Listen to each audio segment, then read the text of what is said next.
یتیم بچوں میں آروگیہ سری ہیلتھ کارڈز کی تقسیم۔ ریاستی وزیر پنچایت راج سیتکا اور وزیر ٹرانسپورٹ پونم پربھاکر نے ششو وہار میں رہنے والے یتیم بچوں کو آروگیہ سری ہیلتھ کارڈز فراہم کیے۔ وزیر سیتکا نے کہا کہ یتیم بچوں کو یہ کارڈز دینا ایک انقلابی اقدام ہے جو انہیں صحت کی سہولیات فراہم کرے گا۔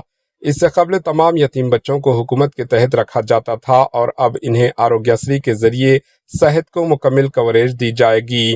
اس پروگرام میں 2200 یتیم بچوں کو کارڈز دیے گئے اور اس میں مستقبل میں پورے تلنگانہ میں بڑھانے کا منصوبہ ہے۔ تقریب کے بعد وزیر سیتکا، پونم پربھاکر اور دیگر مہمانوں نے یتیم بچوں کے ساتھ کھانا کھایا۔